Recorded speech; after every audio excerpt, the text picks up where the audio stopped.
السلام علیکم دوستو، یہ جو پنجاب گورنمنٹ نے اعلان کیا تھا کہ مارکیٹیں صبح سے لے کے 3 بجے تک جمعہ ہفتہ کو بند رہیں گی اور 3 بجے کے بعد کھلیں گی، تو لیکن ہمارے جو تاجر نمائندے ہیں انہوں نے یہ فیصلہ کیا تھا کہ ہم اس بات کو نہیں مانتے اور ہم سب اس بات پہ ایگری ہیں کہ ہم نے مارکیٹیں صبح اپنی ٹائم پر کھولی ہیں، اور یہی کیا ہم لوگوں نے، صبح اپنے ٹائم پر ہم لوگوں نے مارکیٹیں کھولی، مگر وہاں پر پولیس نے بھرپور قسم کی غنڈہ گردی کی ہے اور ہمارے جو تاجر ہیں ان کو پکڑ کر گاڑی میں بٹھایا ہے، اور وہاں پر ہمارے سینئر نائب صدر جناب افضل جیش صاحب پہنچ گئے، خواجہ انوار صاحب پہنچ گئے، عمر فاروق صاحب پہنچ گئے، عبیس طیب صاحب پہنچ گئے، حاجی ادریس جمیل صاحب پہنچ گئے، رضوان صاحب پہنچ گئے، قاسم گجر صاحب، یہ سب دوست وہاں پہنچ گئے۔ انہوں نے کہا جی کہ یہ نہیں ہو سکتا کہ ہم اپنے تاجر بھائیوں کو اپنے ساتھ لے جانے دیں۔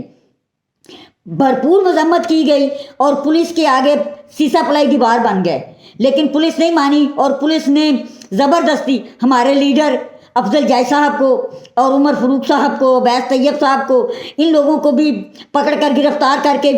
گاڑی میں بٹھا لیا اور سب لوگوں کو تھانے میں لے گئے۔ تھانے میں جا کر مذاکرات ہوئے اور وہاں پر جا کر الحمدللہ ہمارے جو لیڈران ہیں، ہمارے جو محترم ہیں، جناب افضل جیش صاحب، خواجہ انوار صاحب، حاجی ادریس جمیل صاحب، عمر فاروق صاحب، انہوں نے بھرپور طریقے سے مذمت کی اور کرنے کے بعد اپنے تمام تاجر بھائیوں کو چھڑایا اور سب کو لے کر یہ واپس آ گئے ہیں۔ ہمیں ایسا ہی لیڈر چاہیے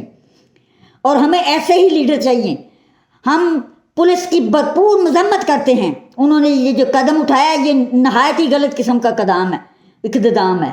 اور میں شکر گزار ہوں اپنے ان تاجر نمائندوں کا، جناب افضل جیش صاحب کا شکر گزار ہوں، حاجی ادریس جمیل صاحب کا شکر گزار ہوں، عمر فاروق صاحب کا، رضوان صاحب کا، اور جو دوسرے تھے صاحب، ان سب کا میں شکر گزار ہوں۔ انہوں نے ہمارے پیچھے اتنی ایفرٹ کی ہے اور جا کر ان سب تاجر بھائیوں کو چھڑا کے لائے ہیں، تو میں ان سب کا بھرپور طریقے سے شکریہ ادا کرتا ہوں۔ ہمیں ایسے ہی نمائندے چاہیے، الیکشن میں اسی طرح کے نمائندوں کو سپورٹ کریں، انہی کو ووٹ دیں تاکہ یہ وقت پر آپ کے کام آ سکیں۔ وہی نمائندہ اچھا ہوتا ہے جو وقت پر کام آئے، جو وقت پر پہچانا جائے۔ الحمدللہ ہم سلوٹ کرتے ہیں جناب افضل جیش صاحب کو اور ان کی کابینہ کو اور ان کے ساتھیوں کو، جنہوں نے بھرپور مذمت کی اور یہ تاجر بھائیوں کو چھڑا کے لے کے آئے ہیں۔ اللہ آپ کا حامی و ناصر ہو۔ السلام علیکم۔